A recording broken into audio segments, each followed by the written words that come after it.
Hello, everybody. Can you hear me?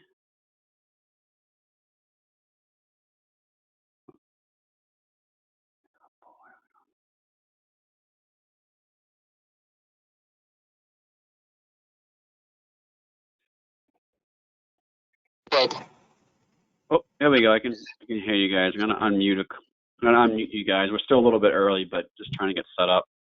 I can hear you guys. Awesome. Thank you. I'll go through and what I plan on doing. We'll go through some of the stuff at the beginning. I'll unmute you guys, and then you can mute yourself if that makes sense. I'm just overriding it so you have the ability to talk.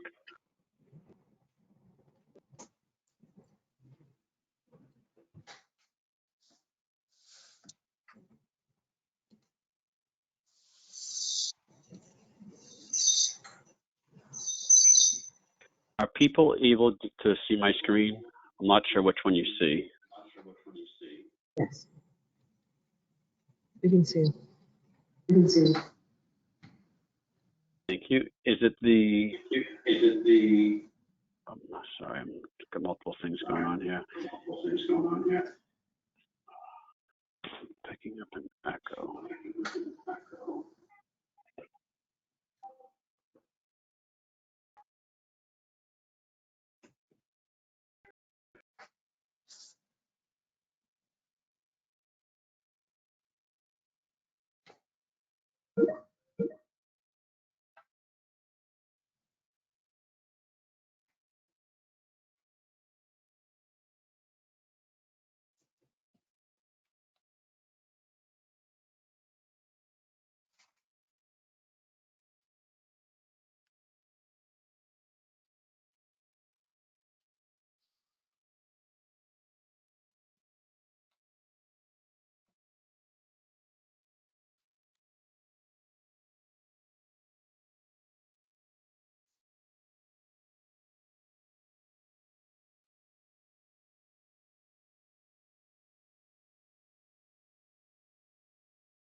Been driven into technical bankruptcy, and that a coordinated effort by government worldwide is needed to avoid catastrophe. The group also criticized the lack of cooperation among governments thus far.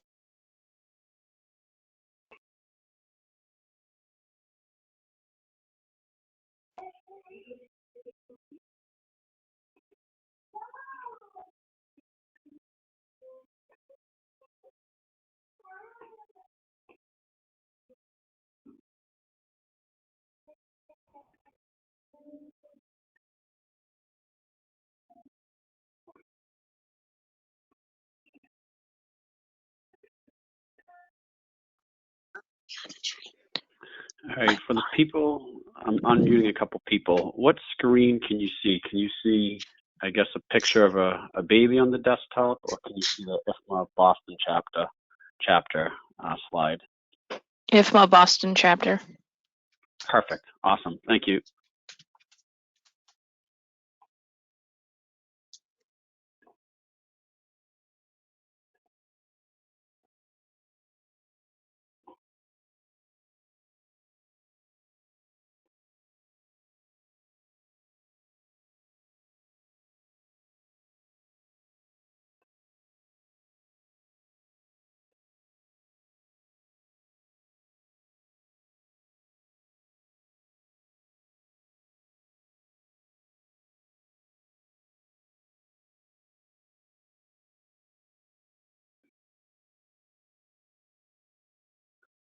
We have a couple minutes, so I'm just going to wait for other people to connect. And the good news is I am no longer echoing, so that's good.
for the people on the line, just bear with us for a couple minutes.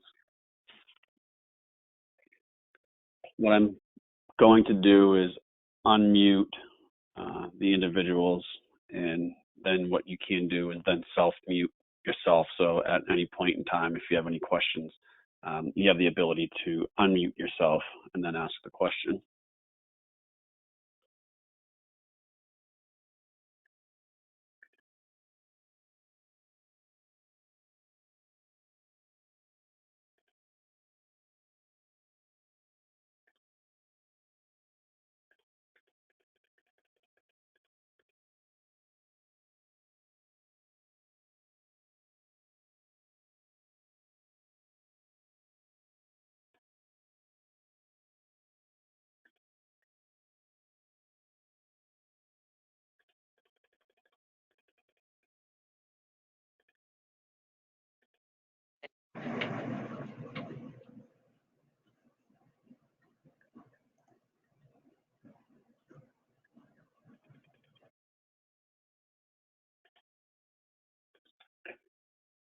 Actually, I'm going to bring you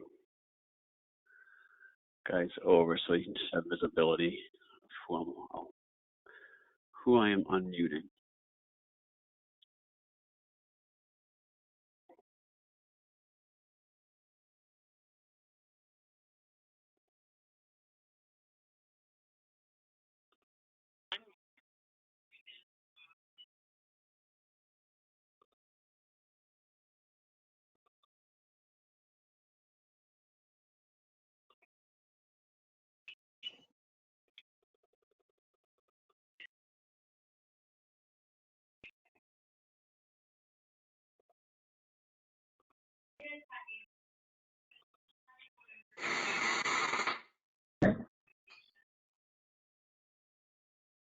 I am going one by one because for whatever reason, when I click unmute all participants, it doesn't seem to be working.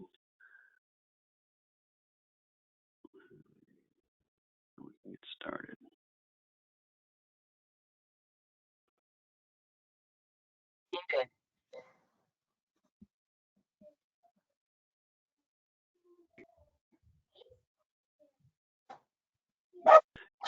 You guys should all have a, right down here, there's questions. So as I'm unmuting, if for whatever reason I missed you, please just shoot a note or a question out, and I can find your name and unmute.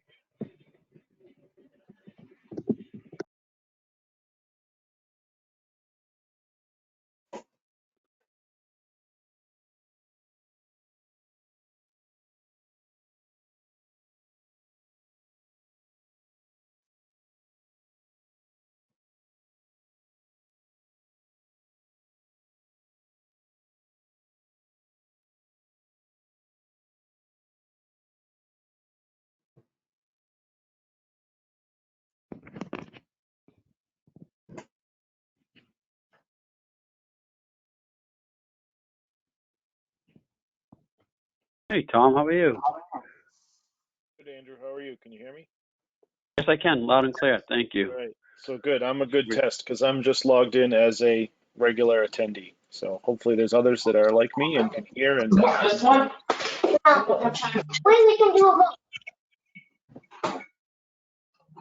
Perfect. Yep, I'm just getting everybody up to date. We should be good to get kicked off. See, is Melodee on? Put this here. I'll get you some chips. Mama, I can do 2 at a time, but I can't do 4 at a time. Which one do you want me to do 2 at a time? I am unmuting people, so I'm giving you the capability to ask questions, but please mute yourself. The headphones on, your iPad. Do not unmute. Yeah, because we can hear some backgrounds. Yes. Thank you. All right, beautiful. So this is good. Here's your iPad. You just gotta find your headphones, which I don't know where you put them. Cool. I like it. I do. See, is that you? Your foot's here. You need it.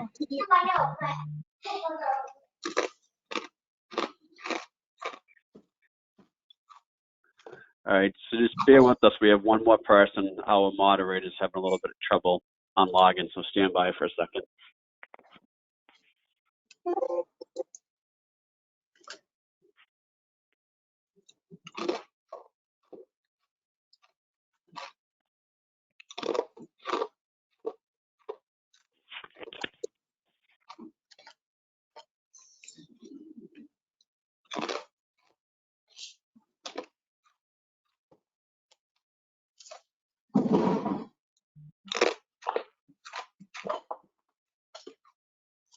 Make sure you eat because you have to go to your next activity soon.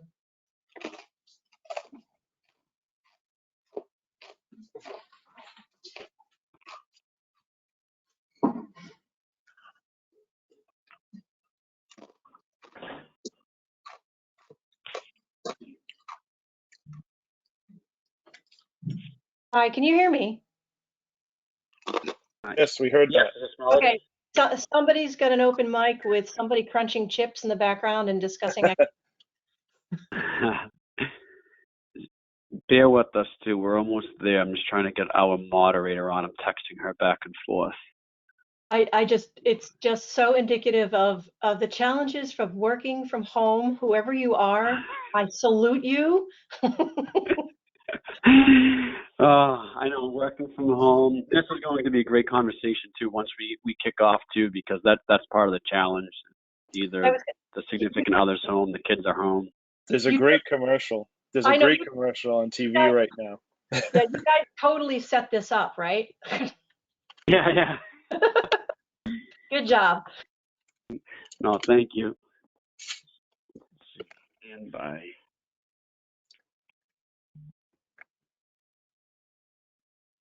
And that's what a bunch of us keep saying from the IFMA side, is that one of these things is that we are going to learn is that we as a society will learn like how good these tools work and what are the real pitfalls and what's realistic and what's not and where do we need to work.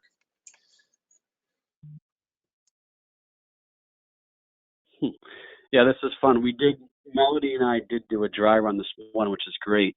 And she is able to hear us, which is good. However, I don't see her name. Let me go under her last name, maybe. Okay.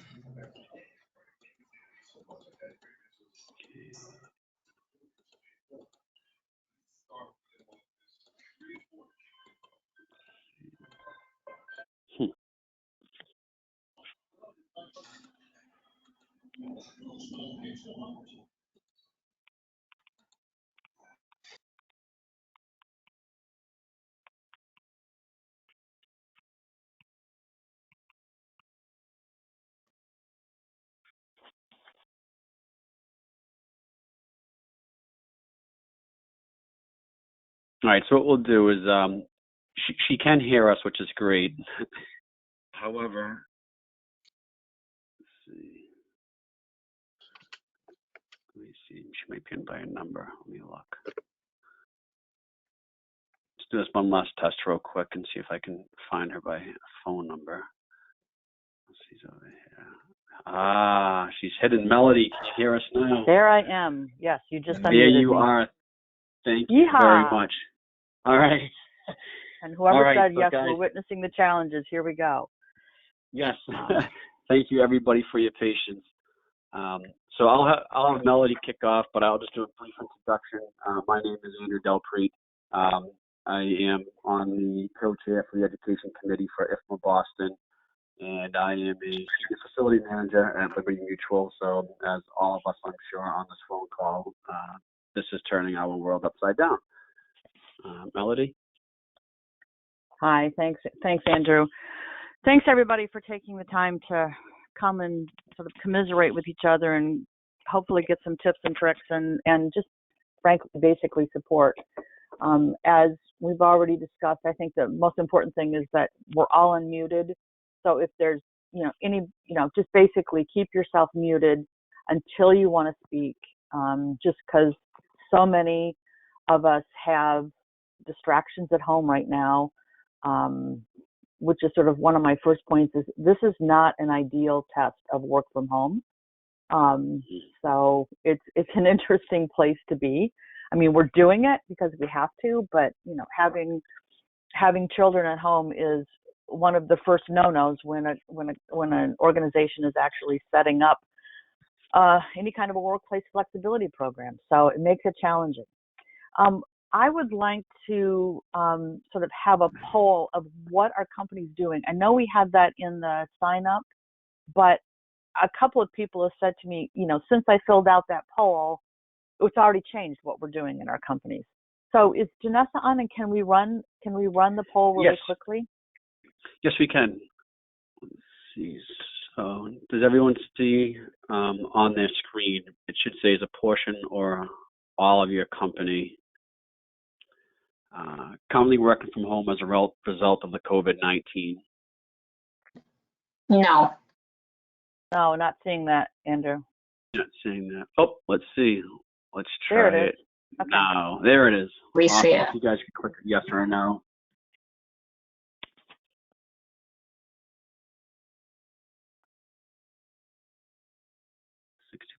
Voted, 65% voted, 70% voted. Nice. All right. It's still going up. Let's see. Wow. So we're at 83% of the people have voted already, and we're at 100% yes. It looks like, all right, the numbers have slowed down, so I can drag the screen over so you can see the results. I'm going to close the results. But as you can see, 84% voted, and 100% of the people are currently working from home as part of the COVID. So Andrew, is it easy to ask another question really quickly? Yeah, absolutely. So how many people had, prior to this, sort of a formal workplace flexibility program set up and had at least some participation in it? I'm going to launch that question right now. So did you? Yeah, that's it. There we go. Did your company have a formalized? Let me ask that question again. This is interesting. You guys can see the results, right? We're almost at a split. No. All right. No. So this is very. All right. So this is very interesting. We're almost 67% of the people have voted so far. 68%, and it keeps switching from 51 to 49 and 50-50. And wow. Wow. So a lot for a lot of people. This is absolutely out of the clear blue, not out of the clear blue sky, but wow. Your company hasn't done it. You don't have any policies in place. Holy cow, that's challenging. Hey, Melodee. Yeah, so we're 80. Yeah. It's Gretchen. We had a partial work from home. That wasn't one of the options, but specific departments had them. That wasn't an option, so I wasn't sure how to. So I don't know, Andrew, you didn't give that option, but I wanted to throw that out there that some departments, sure, you guys we work from home all the time. Other departments had never done it before today. Yep, and that's a great question. Right. I'll close. It's a 51% said yes and 49% said no, so it's almost a split. And Gretchen, that's a great point, because on your topic, subject, as a company, so I work for a large company, we have the capability, people have the capability to work from home, different business units. However, the members of our team or my team, we don't have that flexibility. The management team does, but the plumbers, the electricians, the trades, they don't. So when we go from an involuntary work from home, which was last week, to strongly consider work from home, to a mandatory work from home, which was broadcasted yesterday, that puts a big challenge on staffing and what that looks like for the critical or essential personnel that are managing the building. And yeah, so they can't work from home because it's tough to change, say, a fan belt from your house. So we're going to a skeleton crew. And that's where, once we get into this, I'm curious to see if other people are in that similar situation and how they are trying to, I guess, staff skeleton crews, because that's challenging, especially with the social distancing going on. So, just wanted to add Andrew, that as well. why don't you take that one step further and Yeah. tell the group what you're considering doing about those, specifically the trades is what you're really concerned about, right? Who Yeah, need to be in the exactly. building to make sure the building's okay. So why don't you discuss what you're thinking about doing? Perfect. No, sounds good. So some groups, we do have an investments group, and some people are essential personnel that will still come to the office because the building is open. We're just trying to prevent the spread of the disease or the coronavirus. And what we're doing, rapid fire teleconference late last night with my team, and we were spitballing with ideas for an hour. And at one point in time, we said, let's have some people work Monday, Tuesday, Wednesday, and the other people work Thursday, Friday. And then we said, well, let's alternate it. Let's do a Monday, Wednesday, Friday for one team, and let's do Tuesday, Thursday for the other team. And then you start getting into the business continuity of it. And we said, okay, well, if one of us were to get it, then what? Which is a great point because we all think we're not going to get it until we do. And that's a contributing factor because that would be a level 3 where CDC would come in and essentially shut down the floor for a number of times. So where we are right now with staffing, and I have a phone call at 1 o'clock to try to confirm it, is we're going to do 1 week on and 1 week off. So we're essentially splitting our team into half. So half electrical, half plumbing, half HVAC staff, and half managers will work 1 week. And then the following week, we're going to have the other crew come in. And that gives us, again, not ideal, but provides flexibility if a member of the team were to get infected. So I'm not sure what others are doing. That's as the one constant right now is change. I feel like a lot of us have been drinking from the fire hoses and trying to react as quickly as possible as information is becoming known. And in addition to that, we have active construction projects going on site. And I'm sure people know from Marty Walsh's standpoint, all construction is being halted for 2 weeks. And that, again, as we bounce and juggle our capacities, that's another thing we're trying to deal with, in addition to closing cafeterias. But then we have essential personnel that are on site, and what do they do with food? So there's a lot of variables that are impacting decision making right now, and I think this call is going to be great because there are a good amount of people on here, and I'm very interested to see what other people may be doing from a staffing standpoint or from a building standpoint. I'd like to comment. Okay, so yeah, let's comment, but just remember when you're done commenting, please go back on mute so we can all hear. Yeah. Thank you. From a janitorial standpoint, the week on, week off is easier to manage because you can thoroughly clean in between the major shifts. So I'm sure your janitorial service is probably praising you for that, for not doing every other day. Yeah, it's spot on. Security and security staffing for a 24/7 operation in janitorial services. You hit the nail on the head. That has been a constant challenge, especially within the last 48 hours. Yeah. Other comments, other people who are struggling with this same issue?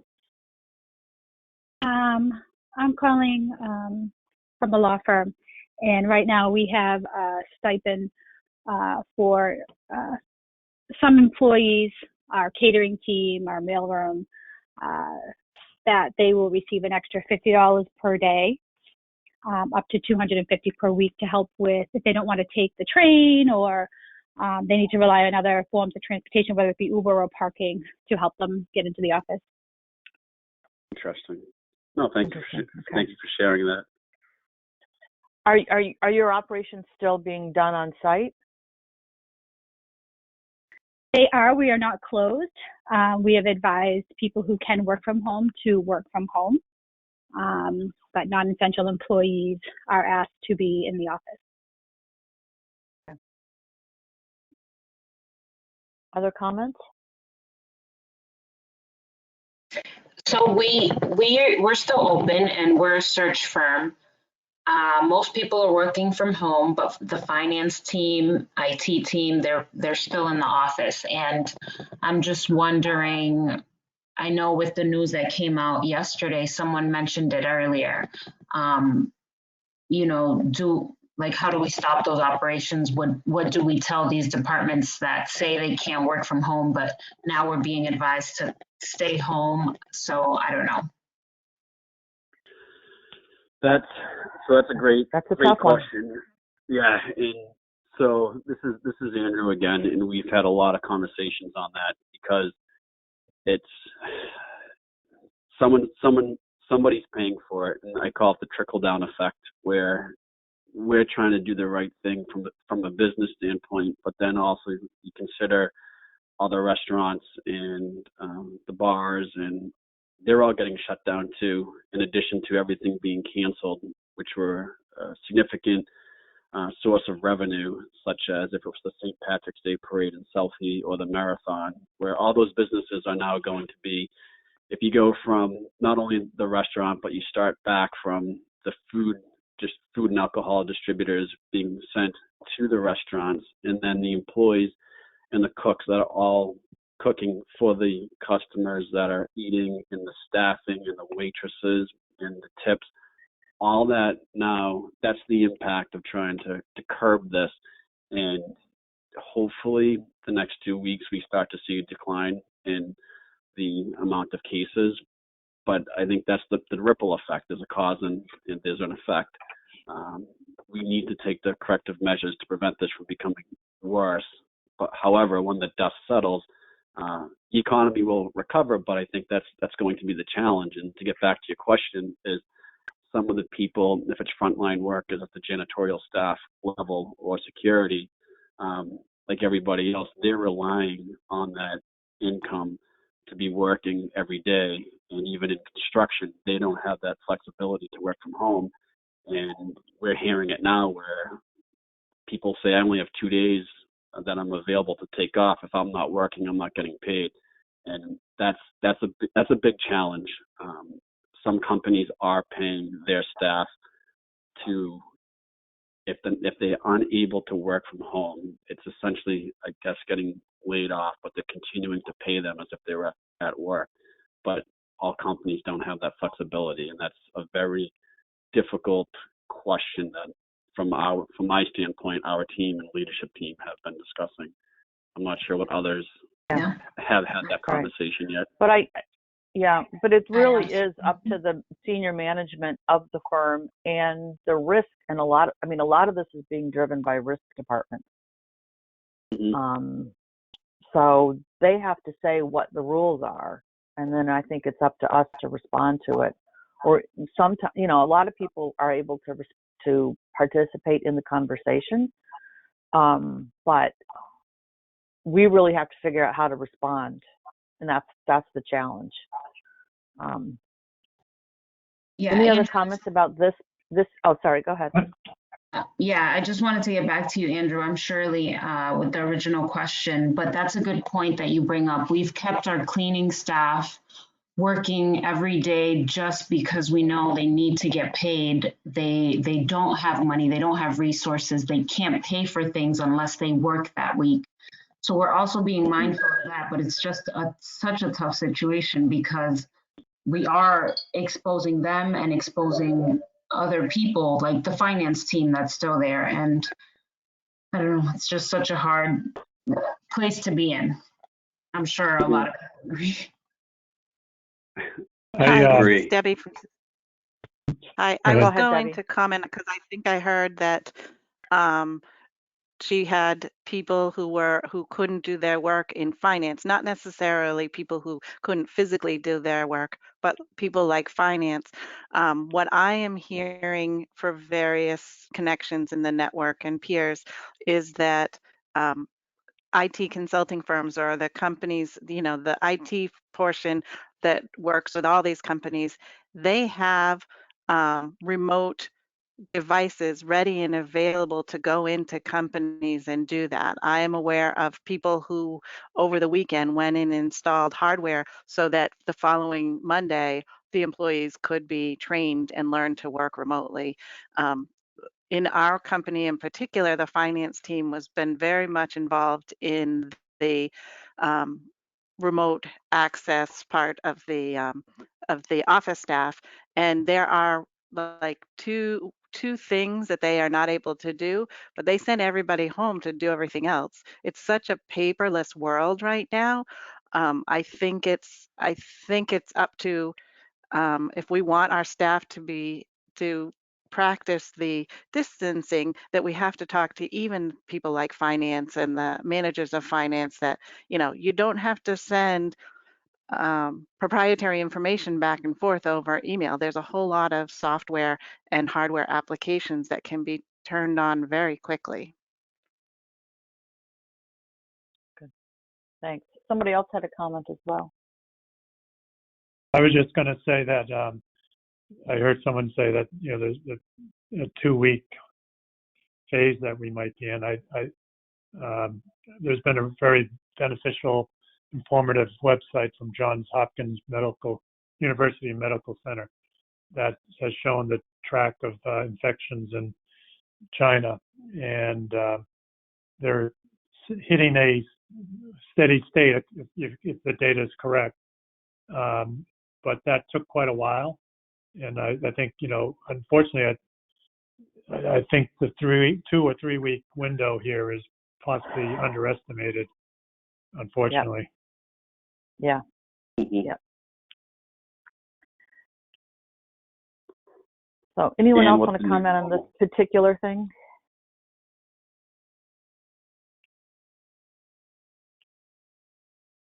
Okay. So why don't we move to guidelines and resources? One of the things that, what can FMs do, especially if you don't have a program? And it's funny, we're working, IFMA Boston is finalizing a white paper on, sort of a guide to FMs for developing a work from home program. Like what can you do? What's the role? How do you recommend going about it? And there are sort of 8 things not to do. And basically we're breaking all the rules right now. It's pretty funny, and I think it's going to come out soon. But it's interesting. And one of the things I was thinking about is like, okay, so the FM can't do anything with, making sure people have laptops and VPN connections and all that kind of stuff. But some things we can do is there are tips and tricks, like to help yourself be able to work from home, even though, potentially with your kids there, it's not an ideal situation. But there are some tips and tricks. There are also ergonomic guides. Like, as much as you can, folks, especially since it's probably not going to be just 2 weeks, get yourself set up so that, at the end of this period, you haven't hurt yourself physically. Do what you can to try to follow good ergonomic practices. Other Melodee, ideas, what are people thinking? Yeah, Melodee, it's Gretchen. One of the things that I was actually thinking of doing, and I kind of talked with our HR person, was doing some at home, like maybe even like a little YouTube video of how to set up your home office in the best possible ergonomic way. Because I know, having already helped my husband set his up, and now I've set my own up, I still got to figure out, I need a taller chair, but I've got my laptop, I've got my monitor, I brought home my keyboard, but it's really about people aren't sitting in, it's easy to adjust an ergonomic chair when they're sitting in their desk. But now I happen to be sitting on a folding chair at the moment. It's like, okay, how do we make the best of a bad situation? But I thought it might be helpful. So that's something I've turned to my HR department today about how we could do that. Of course, that will probably require me to actually put on some makeup and do my hair, which I hadn't planned to do for 2 weeks. But well, the other thing is, are there things that, would that be helpful for people? I have a little ergonomic guide that I use for somebody else, and tips and tricks for when a company was starting a workplace flexibility program. Those tips and tricks are valid. Is that helpful? Or do people already have all this stuff?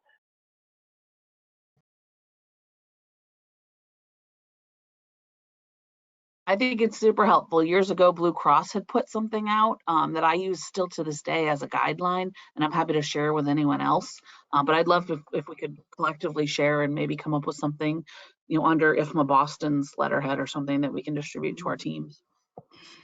It's Cheryl O'Neill from Herman Miller, and I think anything is helpful to people, especially there's so many people who are working from home for the first time that it's good that they have a reference point to go to, and I think this chapter is a great foundation for that.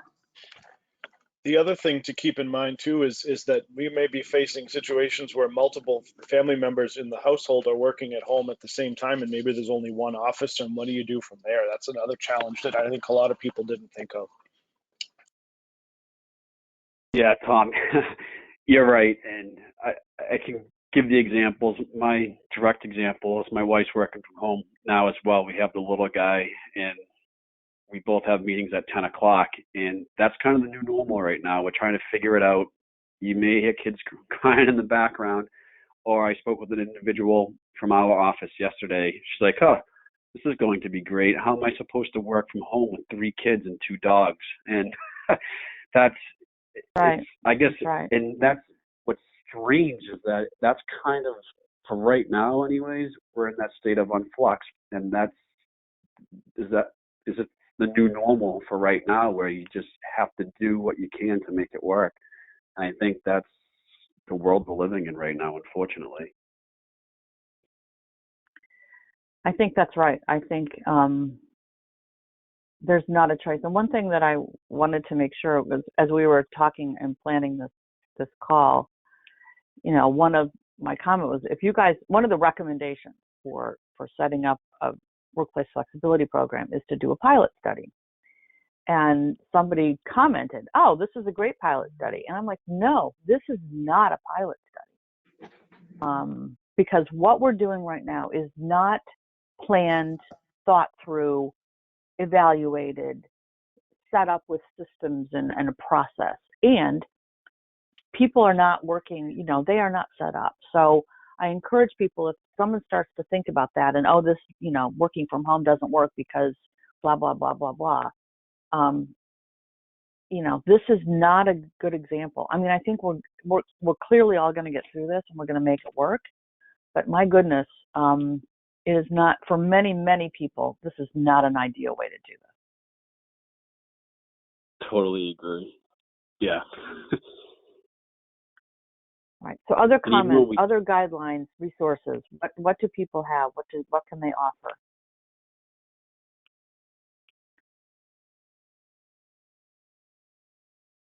I guess for the 50% of the people, so some people had the flexibility from work from home, and other people, it sounds like this is new.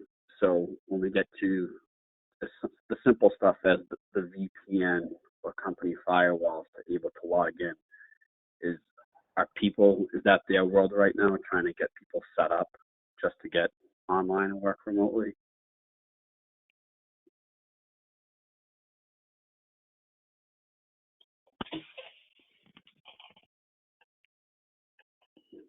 Let me make sure everyone's unmuted.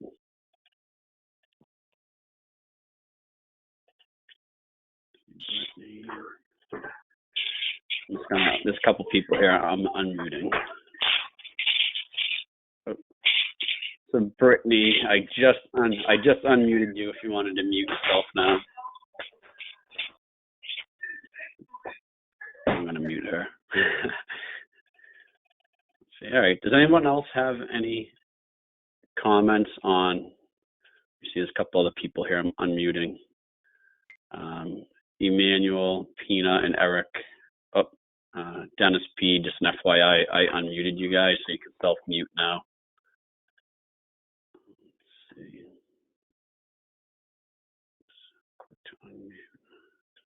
A couple other people here.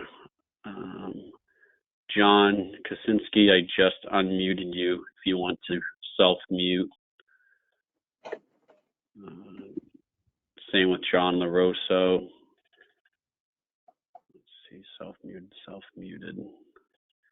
Kevin Anderson, I just unmuted you as well if you want to self-mute unless you have comments to add. Lorena, Thank Lamami. I just unmuted you. Maggie Dempster. So there's a couple people, Maggie Dempster and Mark Sestak. Sorry if I'm butchering the names. There's a couple people still here that haven't been unmuted, that don't have the capability to unmute. And I want to make sure everyone has a voice here. Megan Bildner, I just unmuted you. Mute. Peter Casserly, yourself muted. Can I ask a question? Of Yes, course. go ahead. Hi, I'm Mary. I work for Monster.com. We, over the years, have encouraged people to work from home. And the problems that we're seeing right now is home internet bandwidth and Wi-Fi Yep. signals. And that is a huge problem for a lot of locations, depending on your carrier service. And that's causing a significant problem for a lot of my salespeople. Our office is closed, but we're all working from home, except for a few selected people like me. I'm actually in the office because I have some construction going on. But I'm hearing complaints even from, since we're a global company, a lot of our offices in India and Germany and stuff, the bandwidth just isn't there.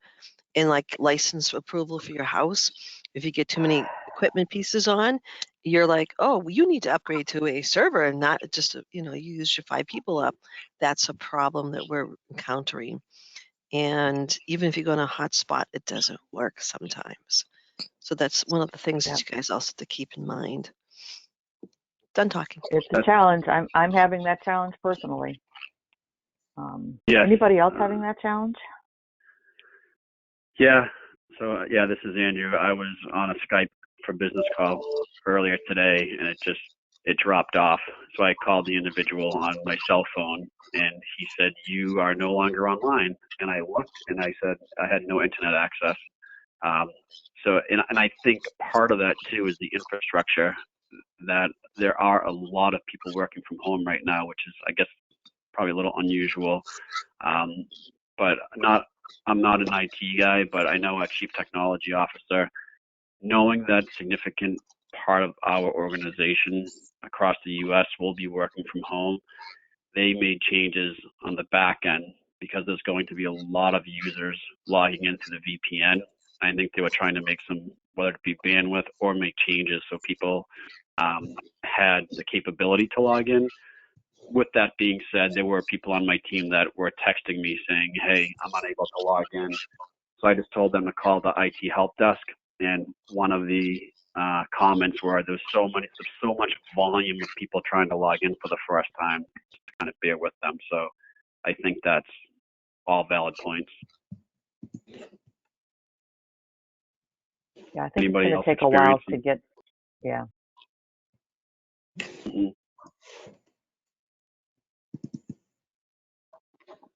It's Gretchen. I will say one of the things I've told my team is that if they need to work off hours, whether that's because they're sharing with a spouse, whether they have bandwidth issues, it's fine. Like this, they don't have to be online 9 to 5. I think with less time spent in meetings, hopefully people will have more time to focus on their work and maybe get it done in less time. So I'm not expecting anyone necessarily to be online 9 to 5.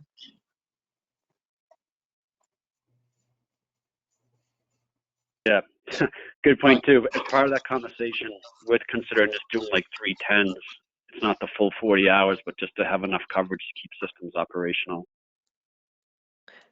And the other cool thing, this is Mary again, that we're trying to do, because since everybody's working from home for the next 2-3 weeks because of school closures, we're trying to keep engaged with the people working from home to keep the culture going alive and make them feel like they're not so isolated. And they're doing fun little games and activities so that when they can come back in the office, they can get the prize parking space, they get a free meal ticket or something, just to make them feel like they're still part of the company and keep the culture going. Great idea. I have to say that being able to have a video call makes a huge difference.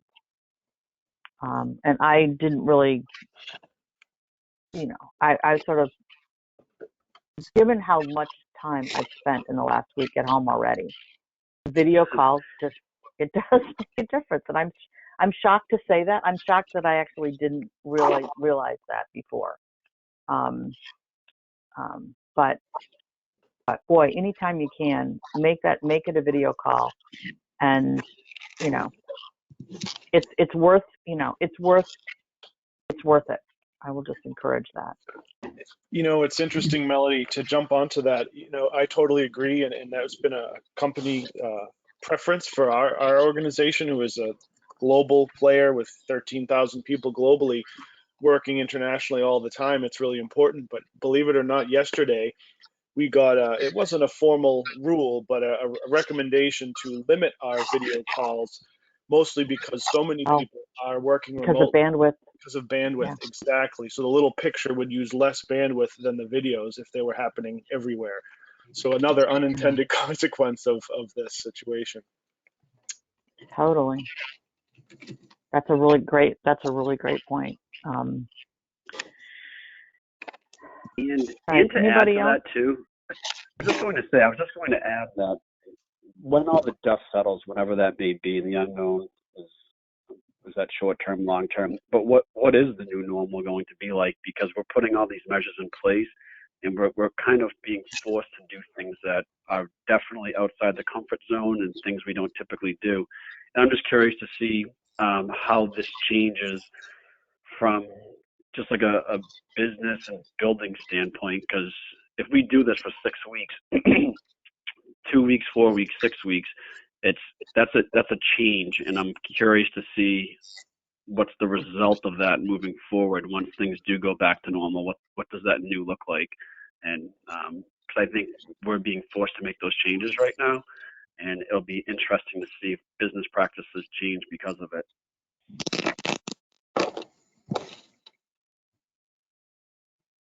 This is Mary again.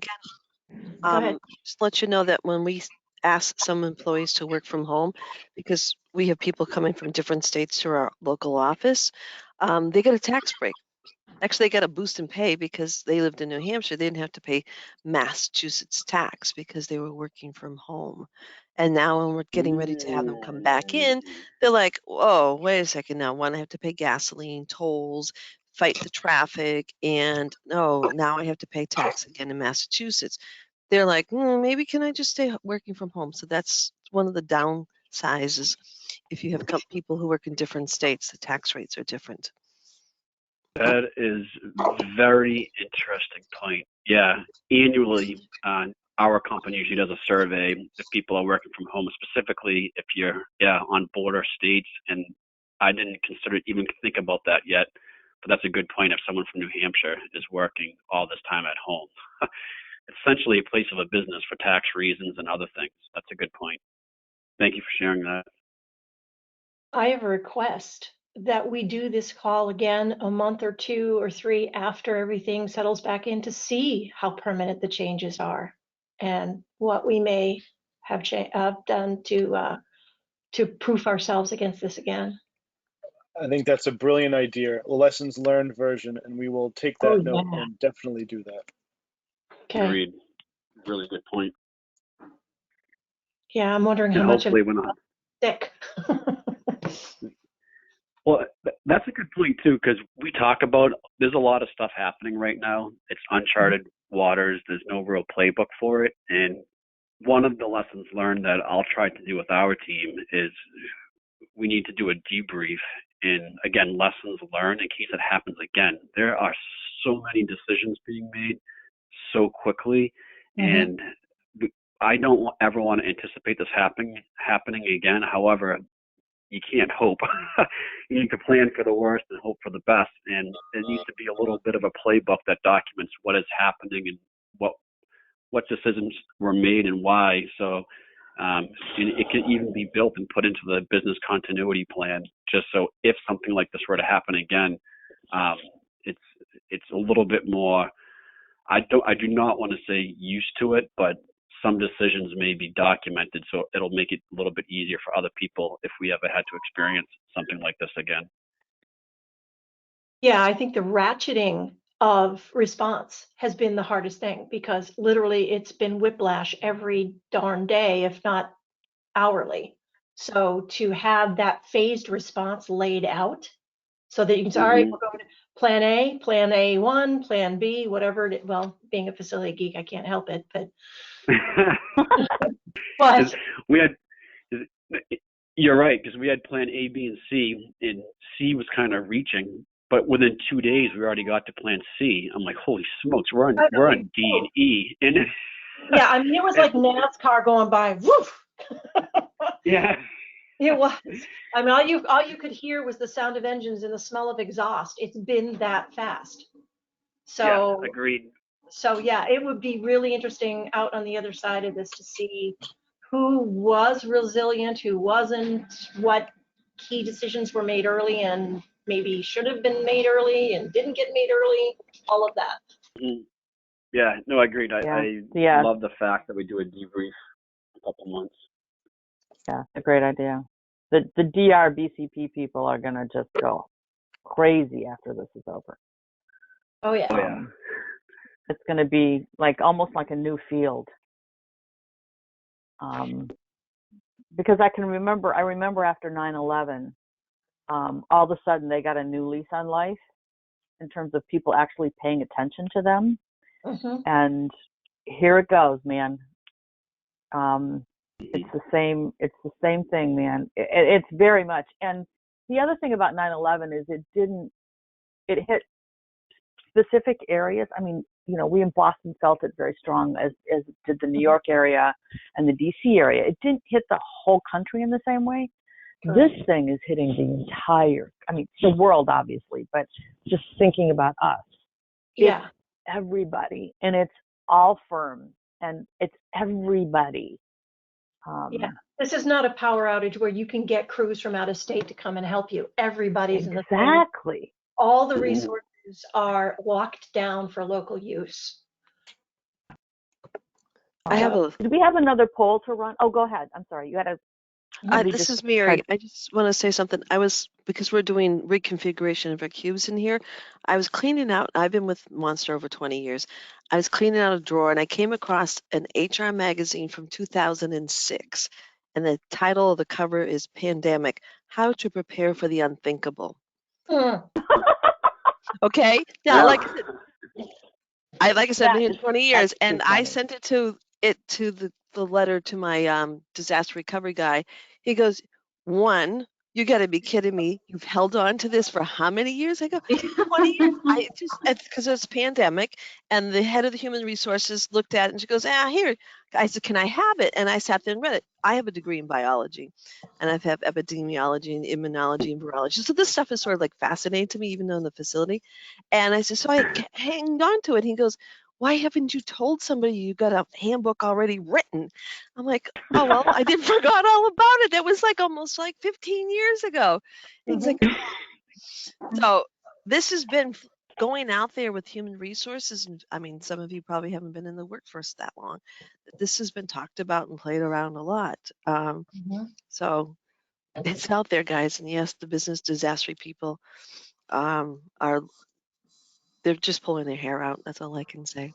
I lucked out. Mine's military trained, so he's like, yes, okay, we can do that. Not a problem. That helps. Great. Great. So, Andrew, do we have another poll? I think we had a couple of prepared for. Are they relevant at this point, or? Yeah, one of them I think is relevant. It was, were you part of the decision and planning team to send personnel to a remote scenario? And let me launch that one right now, because I think depending on what our role is, so I just shared that distributing poll. Depending on what your role is, when they make that decision, usually the facility or the real estate team are involved in that decision. But I'm just curious if it was the facility people were blindsided by that, or if they had a say in it. Let's see, we have 53% of the people have voted. It's kind of a 60%, 40% right now. 60% of the people saying no, 40% saying yes. Give it a couple more seconds because people are still voting. Let's see. All right, so this would be hopefully a good conversation. So 71% of the people, 73% of the people voted. We have about 58% are saying no, and 42% of the people said yes. Welcome to facilities. Yeah. Right. Yep. Yeah, seriously, this goes back to what I was saying earlier. The reasons why IT and finance are still in the building, because we're not included in these conversations, and we can't voice our concerns. I mean, we can voice them, but not sitting at that table has a big impact on that. Yep. Mm.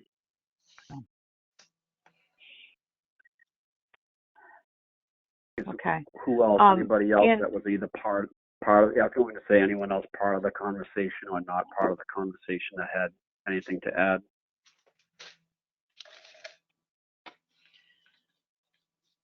Just that when you work for a global company or one with a broad reach, it's really hard to get a seat at that table because these decisions are made in the C-suite, and we're not there 99% of the time. I work for C&W Services. We report up to Cushman and Wakefield. The Cushman and Wakefield and C&W executive made these decisions in Chicago for the entire North American continent. And so, it was a series of ratcheted steps, and literally travel on any airplane got banned on Monday. Yeah. And That's tough. So you're first. So you guys get probably made aware of it when that email comes across in your inbox, or because we're always running off doing a bunch of different things. Your phone goes off, and it's either a text or a phone call when someone says, "Hey, did you see that email?" and you have not seen it yet, and already the questions start. And then I think that's what we do is hold on, let me see the email, and then we start making decisions based on the information that we have, and that's challenging because you get blindsided by a significant decision that gets you blindsided, and then it's just chaos, and you try to just manage it the best you can. we literally had people traveling on Sunday when the email came out who were told to get to land, turn around and rebook and go home. And they were on their way to transition new business. Oh, yeah. That's yeah. Brutal. Really tough. All right. I just want to be mindful of time because I know people, Andrew, for one, have 1 o'clock. But one of the things I want to do is if anybody has guidelines and resources that you think are really helpful, would you send them to Janessa, and then we'll put them together. I certainly have a couple. We'll put them together and we'll just send them out to everybody who is on the call. So let's try to do that. Let's try to do that before the end of the day so that we can send that out. Just because I know people need the information now, not 2 days from now. So that would be helpful. Anything else that people need? I would just say thank you for Tom. He sent out a nice email last week, kind of giving the FM, using IFMA and the resources. He sent out a nice little dialogue with some links there that can be helpful for people. So I think from an FM standpoint and IFMA, it's nice that we're here trying to help all our peers and colleagues get through it because we're all dealing with it. Well, everyone's inundated. My wife and I were joking about this, only half jokingly, I should say, about every company in the entire world has sent an email in regards to, I got one from a promotional t-shirt company talking about how they do their business. I thought to myself, really? But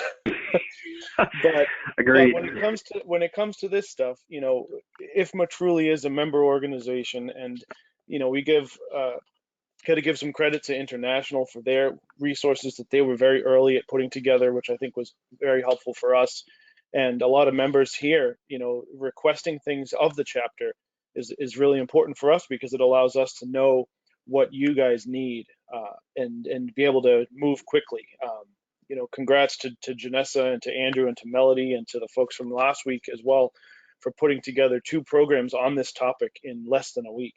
So that's really helpful, and it just goes to show when we're listening to our members and our members are engaged, we can really do some great things. Thanks, Tom. Awesome. Thanks, Tom. All right. Any other last comments, concerns, things we haven't chatted about?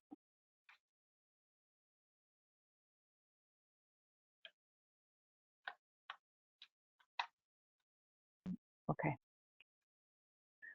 All right. Hang in there, everybody.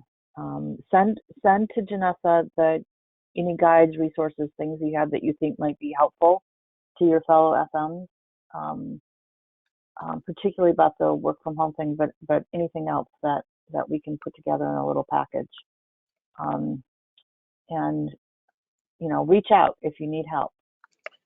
Yeah, for those who may not know Janessa personally, which is probably hard to believe, but if you don't, you can always send emails to ifma@ifmaboston.org, and it should get there. Great. Thanks, Tom. Thank you, guys. Appreciate your time as well today. Thank you, everybody. Right. Great. Thanks, everybody. Good job. Thank you. Be safe. Wash your hands. All that good stuff. Thank you. Thank Bye. you all. Bye. Bye. I could have done that. Where is this? Yes, I want to leave.